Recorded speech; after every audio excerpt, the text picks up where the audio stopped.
徐总啊，关于货运部的飞行员转到我们客运部的事儿，我们还是想跟您好好沟通一下。哦，有什么问题吗？这个货运部这个老蔡啊，我承认，他的确技术不错，可这个人大大咧咧的。他手底下的这群飞行员一个个都跟他学，这么一群人现在到我们客运部来，我担心会影响我们客运部的形象。南天啊，我想听听你的看法。客运部正在申请新的航线，飞行员肯定不够用。货运部那边的飞行员也都是陆航花心力培养出来的，技术上足够成熟。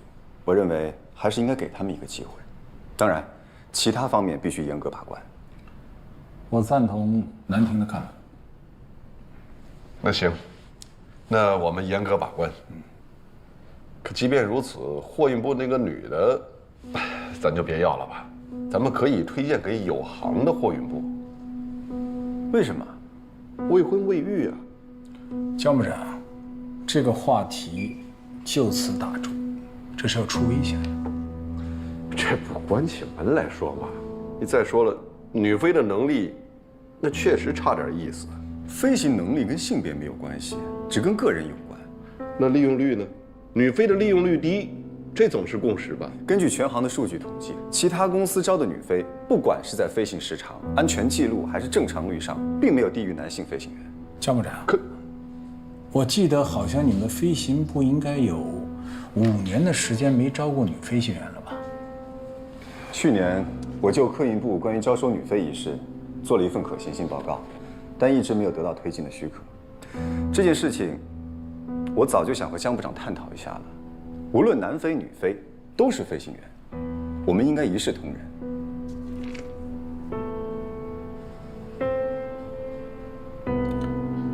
那这件事情还是按原计划来，计划不变，就是在面试的时候你们要严格把关，好吧？好。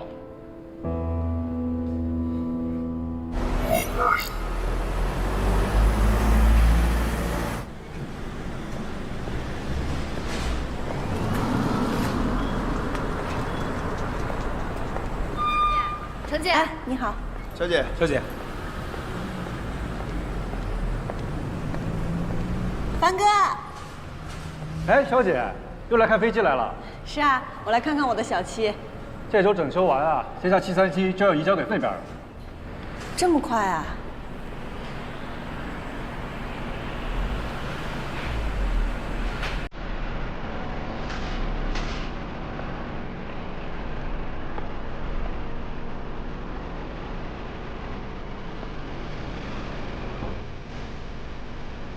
小七，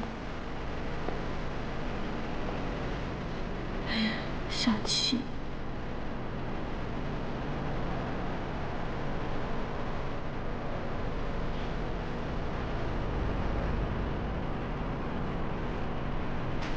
我们第一次一起是去了阿拉斯加，接着是里约、阿姆斯特丹。我们一起运过化工原料、豪华游艇。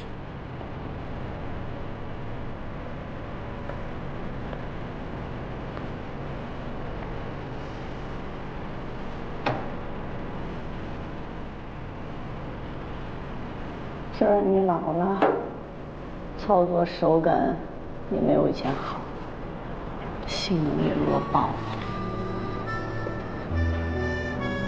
但我还是有点舍不得你。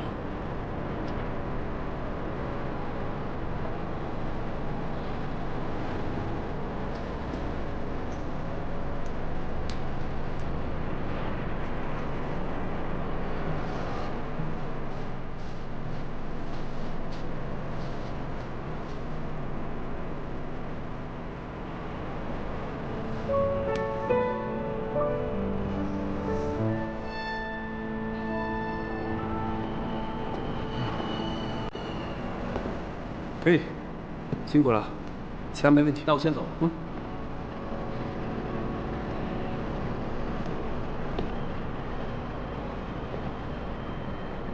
陈潇，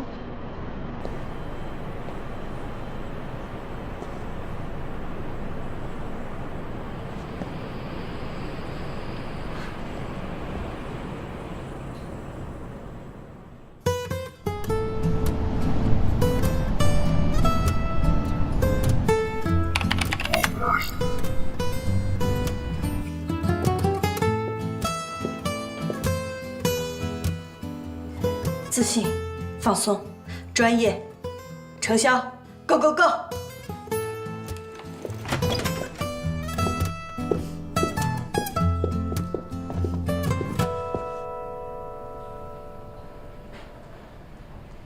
顾部长，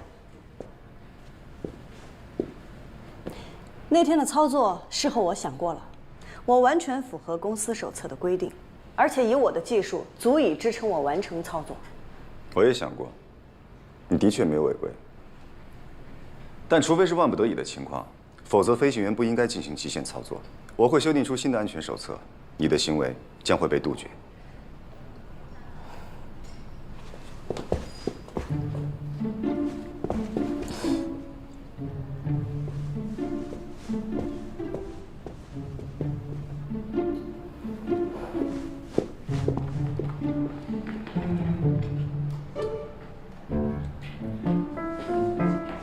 出来了，怎么样？都问什么了？没啥，就随便问问，走个流程。我刚才看到大魔王也在里边。谁？我听客运部的人说，他是飞行员高升的噩梦。大魔王这个名字太适合他了。顾部长的飞行技术，那是没话说，在咱们陆航也算是数一数二的了。难怪他看谁都不顺眼。 数一数二，等姐去了还真不一定。那是，我们程大机长在货运部那绝对是一姐的存在。一会儿看姐怎么治他。下面2位，程潇、宋宋，加油，加油！咱们等着看看啊。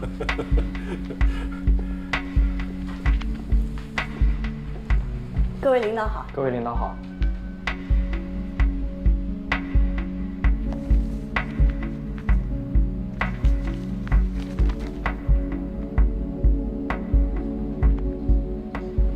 坐吧。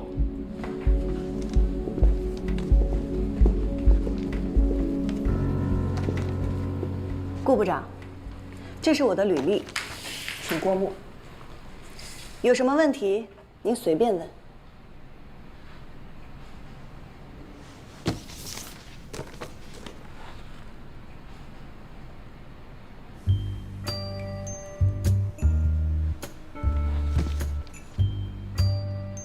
程潇是吧？不用那么严肃，咱们只是随意聊聊。坐吧。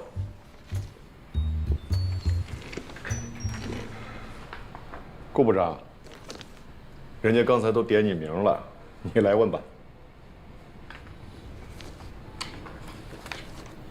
你为什么会选择飞行员作为职业？因为自由。 飞行可以摆脱地心引力，在地球表面无拘无束，坐拥全世界风景最美的办公室，追着太阳跑，和群星作伴。当然啦，还有一点重要的现实原因：收入高。飞行员可以让我获得经济自由，可以让我遵从内心，更自在的生活。所以，你就是用这种态度来飞的。飞行工作是规章纪律。 是要付出自由的代价去完成你的职责，知道这份工作的严肃性吗？我2013年入职，已经飞了3500个小时，飞行经历时间2700个小时，没有任何差错记录，所有考评全优通过。除此之外，我还有航空英语5级证书和国际航班上英语通讯资格。这就是我对严肃工作的回答。 就你最近一次的表现来说，在极限风速中降落，不管落地有多稳，都应该进行降频。那天那么恶劣的天气情况，我凭我过硬的技术让飞机安全落地，有什么问题吗？难道非得改行备降，让公司损失几十万？飞行安全不是用金钱去衡量的。我再说一遍，我的落地操作没有任何问题，更没有违反现有的飞行安全手册。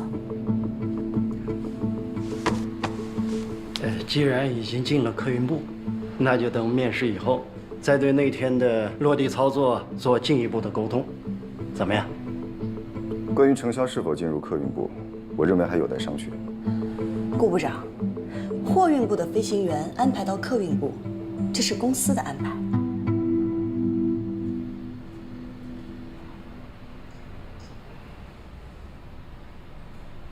那个，各位领导，我们刚从货运部转过来，平时的工作状态可能与客运部有点差别，我们一定会多多学习，尽快适应。飞行员就是飞机的灵魂，我们的工作关乎到旅客的安危和公司的财产，一刻都不容麻痹。这点我也赞同。不过上个月我从北海道度假回来，坐的是咱们 XD884航班，机长广播我只在下降途中听到过1次。请问顾部长，这是不是有点太不严谨了？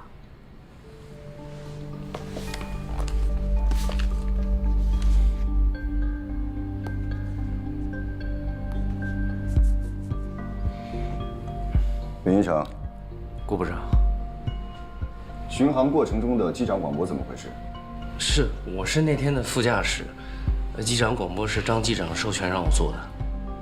那个是江部长的小舅子。的确是漏报了1次，那天我身体不太舒服，还感冒了。感冒去飞行可能会导致耳膜穿孔，那天你应该请假才对。是。我觉得程潇同志提的意见非常好。林一成，以后你的工作在细节上一定要提出更高的要求。好，下不为例啊。好。程潇，你刚才指出的问题没有错。林一成，你回去好好学习运行手册，跟张机长一起写检查。好的，顾部长。所以顾部长，请您不要戴着有色眼镜看我，也不要怀疑我的业务能力。能力是技术和态度的总和，没有严肃谦逊的态度，再好的技术，也不能保证100%的飞行安全。以你目前对这份职业的认知，就算公司安排你进入客运部，你也必须从观察员开始，重新上岗。观察员？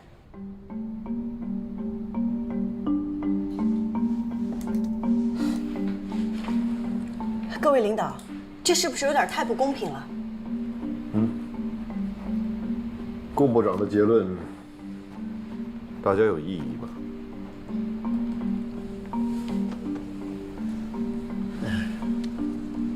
按小陈的资历，已经有升机长的资格。如果突然降成观察员，好像有点不合适。要不然，让他再飞一个看看。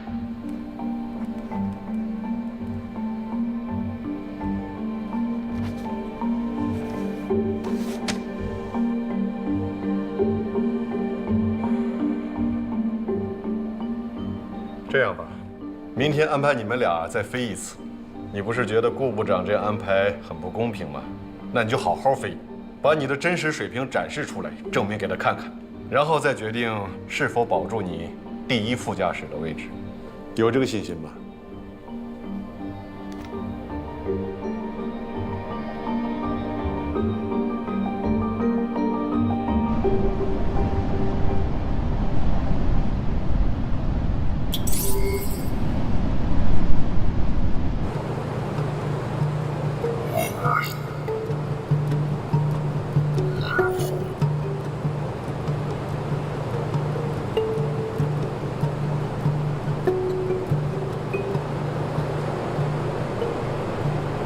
今天是考我，你倒捡便宜了，成了主驾驶。主驾驶不是我被换下来了。换成谁了？顾部长亲自带飞，小姐您可得小心点，千万别出什么岔子。能出什么岔子？副驾驶本来就是辅助机长的。郭南亭又是最好的飞行员，以他的水平，我的能力，这种考核我闭眼都能过。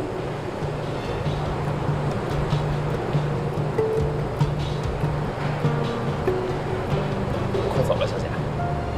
走。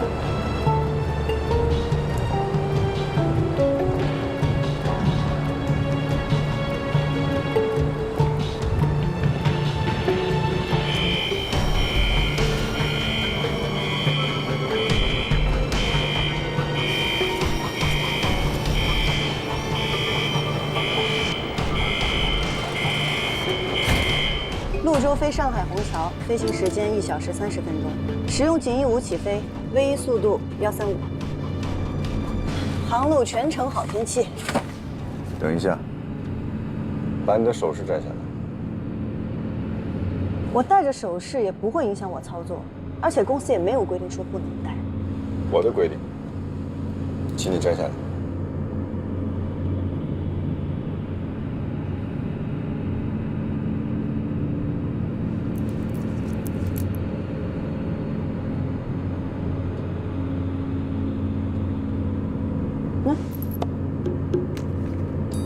你自己没口袋啊？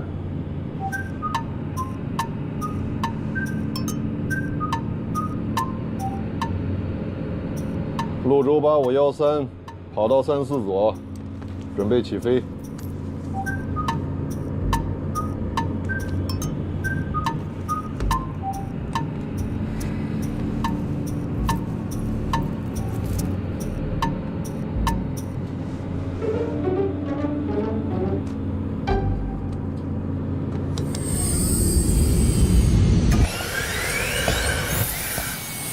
3是稳定，调定起飞推力，起飞推力调定，80海里，检查。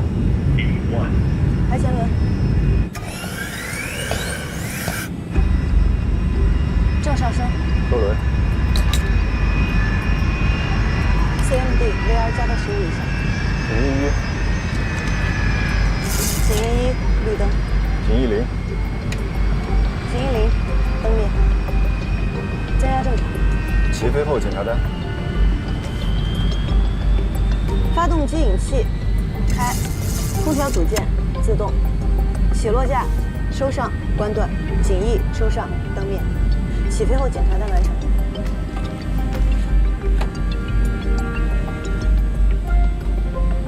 今天天气真好。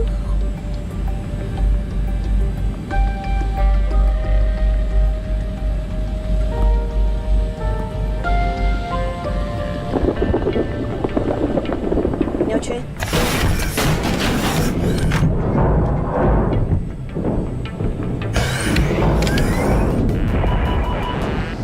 左发失效。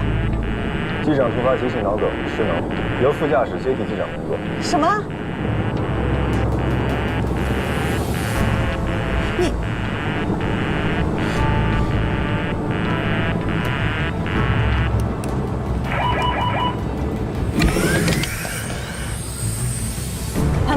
潘，潞州8513，左发失效，申请应急返场。收到，潘，潞州8513，右转航向113，跑道34左，口落。右转航向113，跑道34左，潞州8513。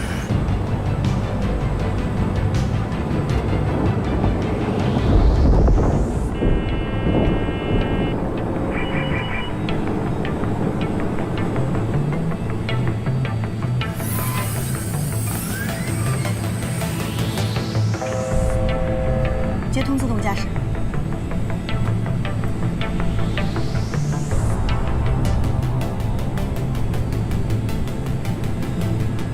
闻到味道了吗？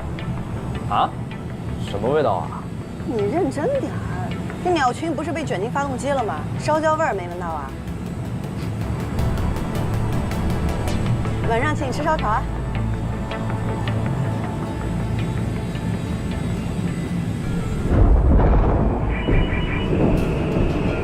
右侧发动机也停了，自动驾驶也断开了，2个发动机全部失效，飞机彻底失去动力了。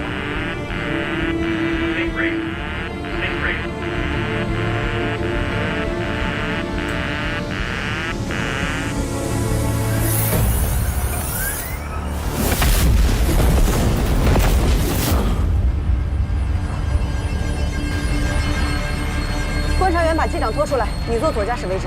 啊？执行。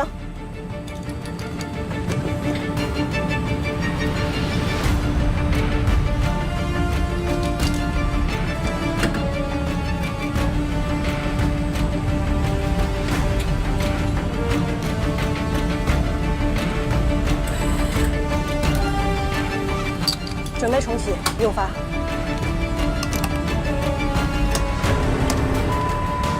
升级失败。潞州8513，报告飞行意图。你可以选择任意跑道落地。飞机现在飞不到机场了，准备场外迫降。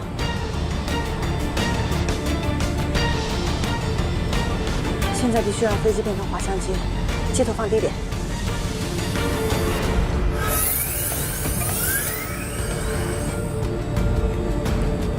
洛州8513，请明确你到底准备在哪儿降落？现在距离我动4栋方位20公里的草地上。草地？你确定吗？在你9点钟方位有条400米宽的东浦河，那儿会比草地更适合。不能去东浦河，现在地面风暴8米每秒，河面上风速会更高，风向也不稳，容易导致飞机侧翻。草地上降落更安全。机长广播。我马上。客舱注意，现在是机长广播，飞机故障，现在迫降，请客舱做好防冲撞准备。警音1，警音1，绿灯。警音5，警音5，绿灯。警音15，警音15，绿灯。放轮吗？不放轮。警音30。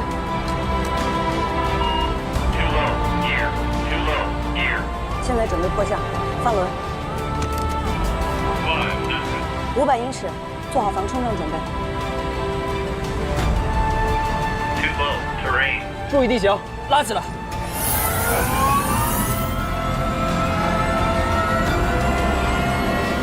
300英尺。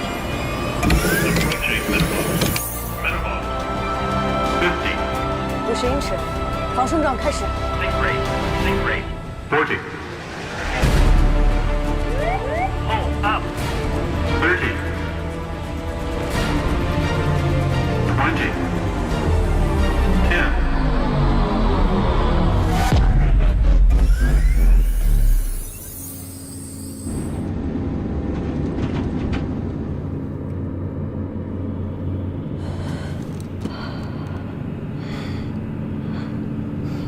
客舱机组各就各位。撤离检查单。撤离检查单。好了，就到这儿吧。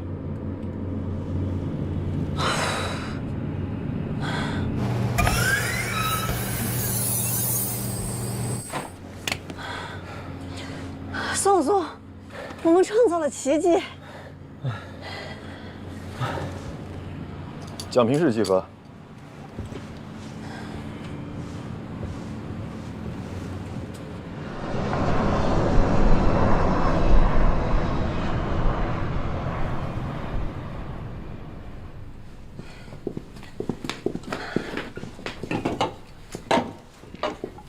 谢谢啊。不客气。文林哥辛苦了，喝口水。我不喝饮料，谢谢。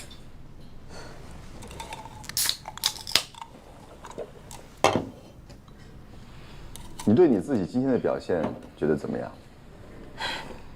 在机长失能、双发失效的极端情况下，能让飞机安全着地，并且基本未损，我对我的操作非常满意。你什么意思？按照程序，发动机损坏是不可能重启成功的。让宋宋把昏迷的机长拖出来，浪费时间；不断重启发动机，浪费时间。按程序，让他协助你监控飞机的各项参数，更能提高迫降的成功率。程序不是死的，程序是经验和教训的总结，是鲜血浇筑的。全美航空的萨伦伯格机长也是遭遇了双发失效，迫降成功的。萨伦伯格机长当时就没有按照程序执行，第一反应是让副驾驶去启动 APU。萨伦伯格机长对飞行有着非常深刻的理解，所以才有能力冒险调整了程序的顺序。作为普通飞行员，严格遵守程序才是安全的最大保障。我绝对遵守程序，也敬畏规章，但是规章和程序不是死的，是在不断变化和改进的。你如果真的重视规章，发动机停发的时候就不会惦记烧烤。必须要像飞行一样训练，像训练一样飞行，这是原则。我认同你说的，任何飞行操作都要认真，我也一直都是这么做的。但是心理上也是需要放松的呀。你要是一直紧绷着，反而容易出现失误。就在你放松的时候，你身边还有一位需要急救的同事。急性脑梗是有最佳抢救期的。可是那又不是真的，这是模拟。就凭你这句话，我现在100%确定，你必须从头训练。你好，好。哎呀，这件事儿啊，我和顾部长再研究一下。10分钟以后，你到我办公室里来一下。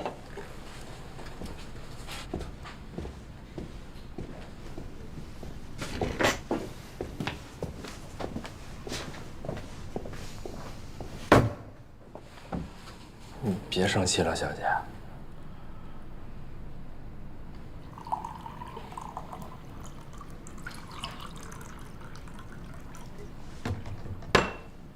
你都把我弄糊涂了。我本来对这些女妃是有些顾虑，你非要争取说再给个机会，怎么现在又是这个态度？我争取机会是对整个女妃，不应有性别的差异对待。说说你现在对那个程潇有什么看法呀？今天本来是他作为副驾驶的考核，他看见机长是我，一开始从心态上就轻率了。我设置双发失效是想挫一下他的锐气，没想到他能平稳落地，的确很优秀。但是他在考核中的飞行态度，还达不到一名客运飞行员的标准。你看，我早就说嘛，货运部来的这批飞行员，那早就养成那种习惯了，很难改的。尤其那个程潇，他要是真来了，那麻烦肯定少不了。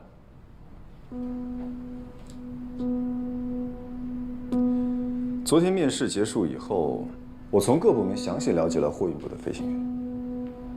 程潇在工作上能吃苦，爱钻研，优点很突出，所以我收回程潇不适合客运部的表态，让他正常参加787机型的改装训练。去澳洲啊？那要在澳洲那儿待2个月的，那万一到了最后还是不行，那岂不浪费了公司的资源呢？任何一个可能的人才，都值得公司为此付出资源。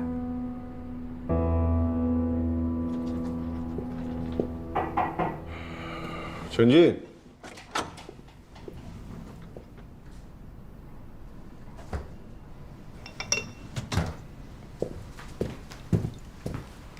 江部长。让顾部长跟你说吧。程潇，从今天开始，你准备改装训练787，训练结束以后，按照成绩决定你的岗位职务。你还要考我一轮？你这什么态度啊？这是公司的规章制度，不是个人的刁难。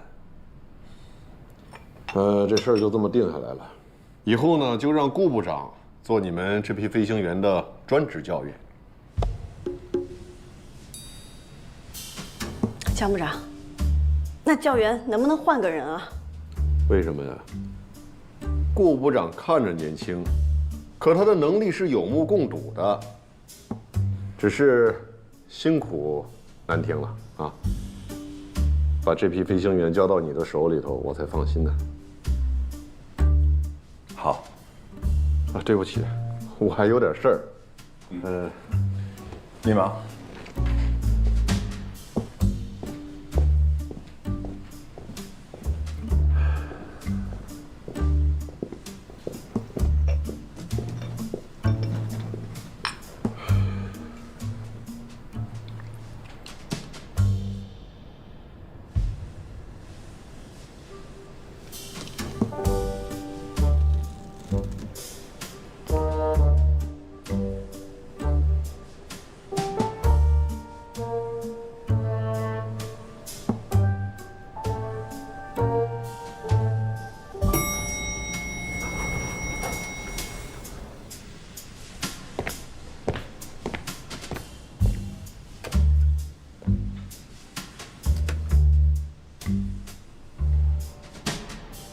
我等下一步。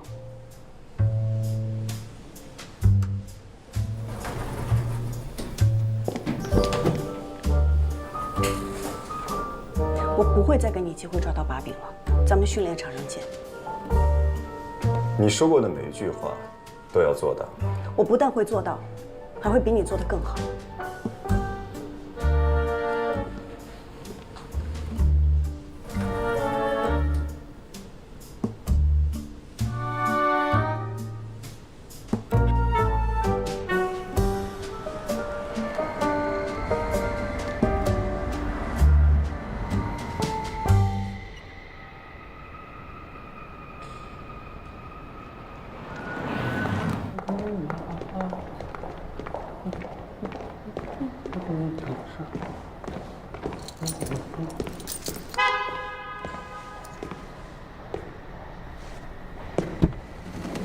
哟，这谁呀？回来了。这等多久啊？再过30分钟不出现就走。这能让惜时如金的顾部长等过30分钟也值了。你来这儿干嘛？这不刚去西雅图学习半个月吗？向领导们汇报一下情况。波音总部有收获，收获大了，还下了787的总长车型。最近飞787感觉发动机的自动推力变化偏快，在无边俯仰稳定性方面有些低。这次我正好能解决你的问题，我会几乎整理一下资料，明天发你邮箱。你这空了打球啊？嗨，下周要去澳洲2个月。哎呀，在哪儿约一下啊？太难了。再约。再约。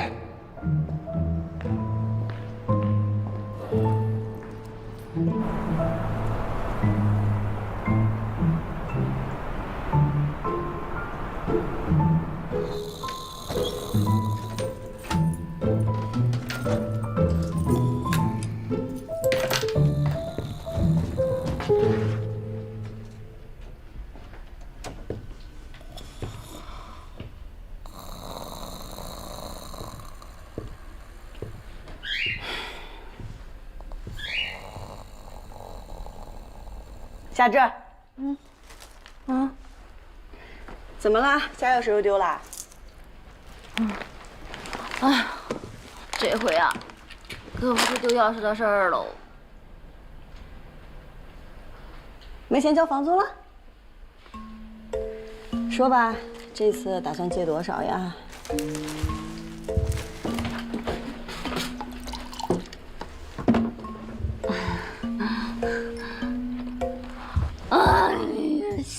小姐，这次不是借钱，是借宿。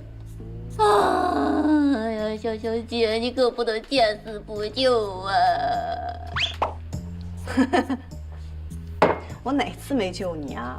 住呗，但说不定也住不了多久了。啊？你要搬家啦？暂时保密，但是住到你发工资应该没有问题。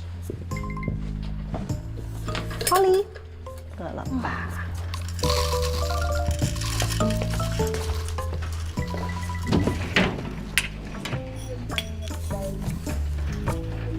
其实吧，你应该失业了。你又失业了？哎呀，你说我毕业2年，干了7份工作，怎么就没遇到个真爱呢？哎呀，你才毕业2年，迷茫一点也正常。那你为什么就立志当飞行员呢？可能是觉得做飞行员没有束缚，自由自在吧。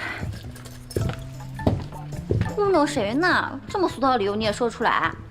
就你这成大机长的脾气，谁能束缚了你啊？你说过的每一句话，都要做到。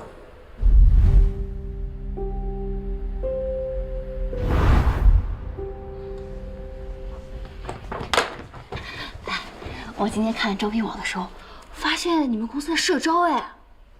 是，最近公司部门大洗牌，我都被洗缩水了。你说我去应聘怎么样？你想学飞？哎，我才没那么傻呢。哎，我的意思是说，当初看你学飞的时候都被虐成啥样了，我才不去呢。那你是？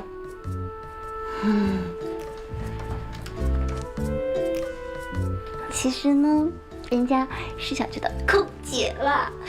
空姐啊，免费玩转全世界，疯狂打卡世界各种美食。行了，夏至大爷，你别再霍霍空姐了。说什么呢你啊？人家到底有没有戏望？我要说没戏，你信吗？哎呀，行，你想去就去试试呗。那实在不行，我养你啊。哎呀呀呀呀！好了，我要去发简历了。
宁哥，以后我们就跟着您混了，还请您多多关照。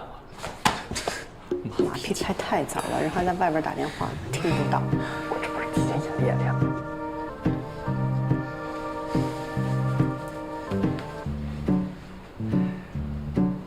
这收藏的比我的还多啊！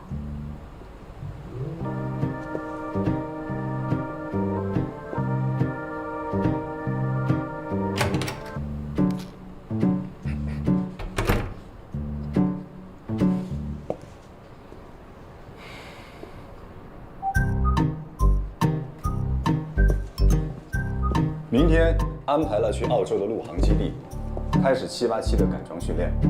明天？明天？这么快啊？改装的具体规定已经发到你们的邮箱，必须全部背下来。大家回去好好准备吧。谢谢部长。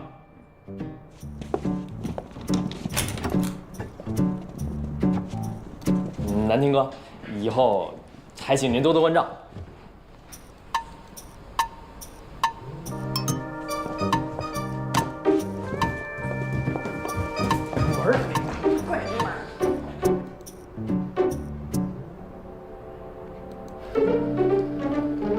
大家把自己的简历再确认一下，整理好自己的仪容仪表，旁边有碎发的都再收一下。一会儿进去之后千万不要紧张。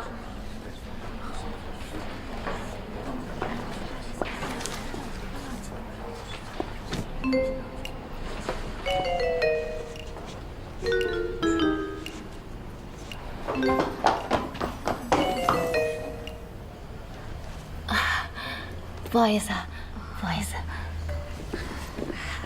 查到了。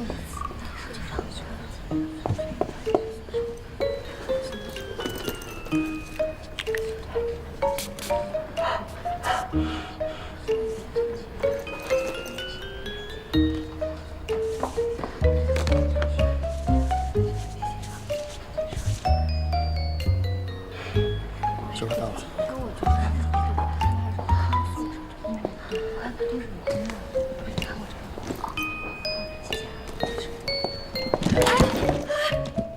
小心点儿。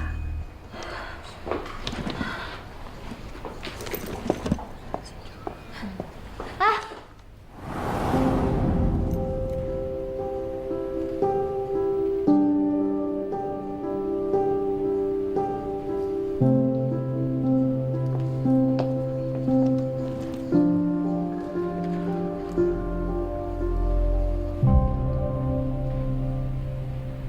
向右45度，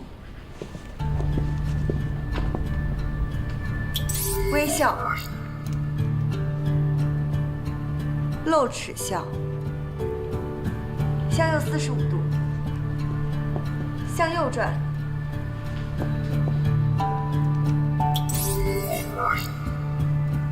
向后转。李宇恒，你是硕士毕业，这么高的学历，为什么想要来当乘务员呢？我喜欢坐飞机，每次看到空姐就心生敬慕。空姐的微笑能使旅途中辛劳的旅客感受到温暖，所以我想成为一名优秀的空乘，把温暖传递出去。那作为乘务员，如果有旅客跟你搭讪，邀请你落地之后跟他一起去旅行，你怎么回答？感谢您的好意。落地之后，我们有统一的工作日程安排，可能不太方便。您看您是否还需要其他服务，或者需要茶水饮料吗？好，谢谢。下一位，夏至。